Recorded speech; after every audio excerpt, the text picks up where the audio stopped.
আসসালামু আলাইকুম আরহামাতুল্লাহ। কেমন আছো সবাই? আশা করি অনেক ভালো আছো। আজকে আমরা দেখব Sheikh Kamal life of an achiever. তো এটা হচ্ছে তাদের জন্য যারা এসএসসি এবং অ্যাডমিশন পরীক্ষার্থী রয়েছে। তো তাদের জন্য এই প্যাসেজটি ভেরি ইম্পর্টেন্ট। আজকে আমরা এই প্যাসেজটি বাংলা অনুবাদ সহকারে দেখব। তো চলো আমরা এই প্যাসেজটি শুরু করি। তবে ইউনিট এগুলা তোমাদের মেইন টেক্সট বুক বই যদি এডিশন অনুযায়ী ভিন্ন ভিন্ন হতে পারে, কিন্তু প্যাসেজটা একই হবে। তাহলে আমরা দেখব আজকে Sheikh Kamal life of an achiever, এটা বাংলা অনুবাদ সহকারে। আর তোমাদের সুবিধার জন্য প্রতিটা সেন্টেন্সের পাশেই বাংলা অনুবাদগুলো দেওয়া আছে। তো আমরা শুরু করছি। Sheikh Kamal, the eldest Son of Bangabandhu Sheikh Mujibur Rahman and Bangamata Fazilatunnesa Mujib. Sheikh Kamal Bangabandhu Sheikh Mujibur Rahman এবং বঙ্গমাতা ফজিলাতুন্নেসা মুজিবের জ্যেষ্ঠ পুত্র ছিলেন। ওয়াজ বর্ন, জন্মগ্রহণ করেছিলেন at Tungipara in Gopalganj district, Gopalganj জেলার টুঙ্গিপাড়া গ্রামে। He spent his childhood there, তিনি সেখানে তার শৈশবকাল কাটিয়েছিলেন। Kamal received his secondary education, Kamal তার মাধ্যমিক শিক্ষা গ্রহণ করেছিলেন at Dhaka's BAF Shaheen school, ঢাকার BF শাহীন স্কুল থেকে। ফ্রম হোয়ার, যেখান থেকে he passed his SSC examination, সে এসএসসি পরীক্ষায় উত্তীর্ণ হয়েছিলেন। He was then admitted to Dhaka college, তারপর তাকে ঢাকা কলেজে ভর্তি করানো হয়। And after his SSC examination, তার এসএসসি পরীক্ষার পরে he became student at the department of sociology of Dhaka university, তিনি ঢাকা ইউনিভার্সিটির সমাজবিজ্ঞান বিভাগের একজন ছাত্র হন। Kamal had a colourful life, কামালের একটি রঙিন বা বর্ণিল জীবন ছিল। Marked by liveliness and creativity, যা ছিল সজীবতা এবং সৃজনশীলতায় পরিপূর্ণ। বিসাইডস হিজ একাডেমিক স্টাডিজ, তার প্রাতিষ্ঠানিক পড়াশোনা ছাড়াও he also pursued his passion for sports and cultural activities, তিনি খেলাধুলা ও সাংস্কৃতিক কার্যক্রম অন্বেষণ করেছিলেন। He was a first division basketball and cricket player as well as a sports organizer. সে প্রথম বিভাগের বাস্কেটবল ও ক্রিকেট খেলোয়াড়ের পাশাপাশি ক্রীড়া সংগঠকও ছিলেন। হি ওয়াজ অলসো ইন্টারেস্টেড, তিনি আগ্রহী ছিলেন ক্লাসিক্যাল মিউজিকে and became a student of Chhayanaut to learn sitar under the tutelage of Ustad Phul Mohammad, তিনি শাস্ত্রীয় সঙ্গীতেও আগ্রহী ছিলেন। ওস্তাদ ফুল মোহাম্মদের অধীনে সেতার শেখার জন্য ছায়ানটের শিক্ষার্থীও হয়েছিলেন। Apart from sitar, Kamal had A passion for piano, sitar ছাড়াও কামালের পিয়ানোর প্রতি আগ্রহ ছিল। He had a good collection for musical instrument, তার সঙ্গীত যে যন্ত্রপাতি সেগুলোর একটি ভালো সংগ্রহ ছিল। On the second floor of their house, তাদের বাড়ির দ্বিতীয় তলায়। অ্যাট ধানমন্ডি রোড নাম্বার 32, ধানমন্ডির 32 নাম্বার বাড়িতে।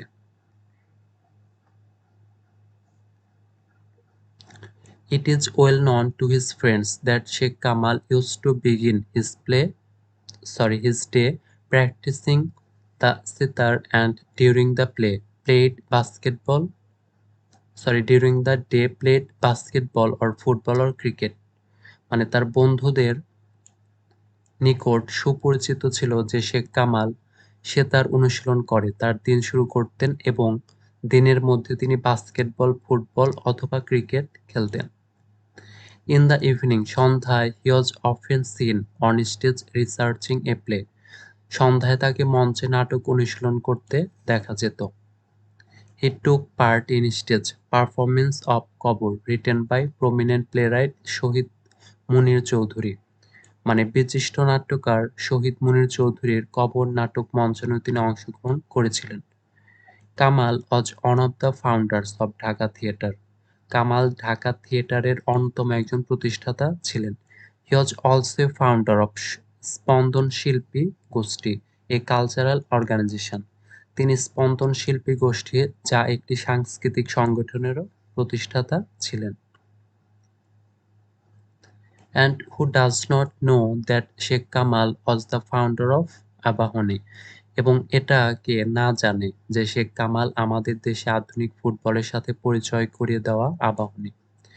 ক্রীড়া চক্র that introduced modern football in our country, মানে ক্রীড়া চক্রের প্রতিষ্ঠাতাও ছিলেন। There are interesting traits in Kamal's character, কামালের চরিত্রের কিছু আকর্ষণীয় বৈশিষ্ট্য রয়েছে। He was eldest son of a prime minister and later of a president. সে একজন প্রধানমন্ত্রী ও পরবর্তীতে রাষ্ট্রপতির জ্যেষ্ঠ পুত্র ছিলেন।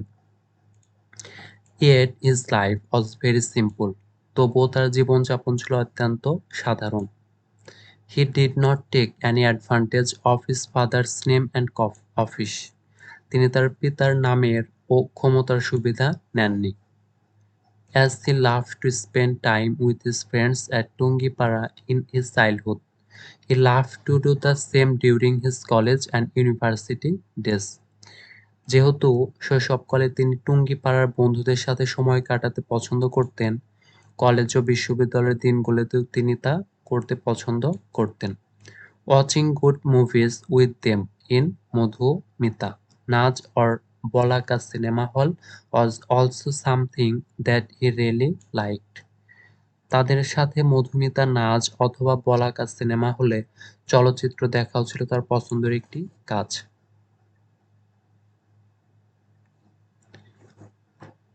Sheikh Kamal knew that there is no shortcut to success. Sheikh Kamal জানতেন যে সাফল্যের কোনো সংক্ষিপ্ত পথ নেই। He groomed himself up as a young man who earned success by dint of perseverance and commitment. তিনি নিজেকে এমন একজন যুবক হিসাবে গড়ে তোলেন যিনি অধ্যবসায় ও অঙ্গীকারের মাধ্যমে সাফল্য অর্জন করেছিলেন। When the Pakistan military began its genocide in Bangladesh, he joined the Liberation War and received military training at Camp Murti, located at the Himalayan foothills in India. যখন পাকিস্তানি সামরিক বাহিনী বাংলাদেশে গণহত্যা শুরু করে, তখন তিনি স্বাধীনতা যুদ্ধে অংশগ্রহণ করেন এবং ভারতের হিমালয়ের পাদদেশে অবস্থিত মূর্তি ক্যাম্প হতে সামরিক প্রশিক্ষণ লাভ করেন। This is tall young man who carried himself with dignity and possessed remarkable traits of leadership became the ADC of General Ataul Gani Usmani, the Commander-in-Chief of Bangladesh Armed Forces during the Liberation War. এই লম্বা যুবক যিনি নিজেকে মর্যাদার সাথে বহন করেছিলেন এবং নেতৃত্বের উল্লেখযোগ্য বৈশিষ্ট্য অর্জন করে জেনারেল আতাউল গনি ওসমানীর অতিরিক্ত উপ-কমিশনার হন। মুক্তিযুদ্ধকালীন বাংলাদেশ সশস্ত্র বাহিনীর সেনাপ্রধান ছিলেন। After independence, Sheikh Kamal could easily remain in Bangladesh Army and pass a secure life, but he preferred to engage himself in country building and organizing the young forces to that end. স্বাধীনতার পর শেখ কামাল চাইলে সহজেই বাংলাদেশ সেনাবাহিনীতে থেকে গিয়ে নিরাপদ জীবন নিশ্চিত করতে পারতেন, কিন্তু তিনি নিজেকে দেশ গঠন ও যুবকদের সংগঠিত করায় নিয়োজিত করতে পছন্দ করেছিলেন। Journalist Soyed Ishtiaq Reza, in one of his columns, একজন Sheikh Kamal in Bangla Tribune rightly says that the unique qualities of Sheikh কামাল's character. সাংবাদিক সৈয়দ ইশতিয়াক রেজা বাংলা ট্রিবিউনে তার একজন শেখ কামাল কলামে যথার্থই বলেছেন যে শেখ কামালের চরিত্রের especially his whole-hearted involvement in sports and culture are never seen in any son or daughter of any president, prime minister or high Bangladesh. অন্যান্য গুণাবলী বিশেষ করে তার খেলাধুলা ও সংস্কৃতি আন্তরিকতার সাথে অংশগ্রহণ বাংলাদেশের অন্য কোনো রাষ্ট্রপতি, প্রধানমন্ত্রী অথবা অন্য কোনো উচ্চপদস্থ ব্যক্তির সন্তানের মধ্যে দেখা যায় নাই। This is unfortunate that just after 10 days of his 26th birthday and only after a month of his marriage with Sultana Kamal at Dhaka University Blue in athletics, his life was cut short by a group of cowardly killers. মানে ২৬তম জন্মদিনের মাত্র ১০ দিন পর এবং ঢাকা বিশ্ববিদ্যালয় থেকে খেলাধুলায় blue পদক ক্রীড়াদক্ষের জন্য প্রাপ্ত সুলতানা কামালের সাথে তার বিবাহের মাত্র ১ মাস পর কিছু কাপুরুষোচিত হত্যাকারীদের হাতে তার জীবনাবসান হওয়াটা সত্যি দুর্ভাগ্যজনক। Both he and his wife, along with Bangabandhu, Bangamata and most members of their family were assassinated. Bangabandhu Bangamata পরিবারের অন্যান্য সদস্যের পাশাপাশি তিনি ও তার স্ত্রী উভয় হত্যার শিকার হয়েছিল। তো এ ছিল হচ্ছে শেখ কামাল এই প্যাসেজটি। আর আজকের ক্লাসটি আমরা শেষ করব। সেই সাথে তোমরা যারা এসএসসি 2024 পরীক্ষাতে রয়েছো তাদের জন্য এই প্যাসেজটি এবার মোস্ট ইম্পর্টেন্ট। তো তোমরা সবাই এই প্যাসেজটি ভালোভাবে পড়বে। পর্যন্তই তোমরা সবাই ভালো থাকবে। আসসালামু আলাইকুম ওয়া রাহমাতুল্লাহ।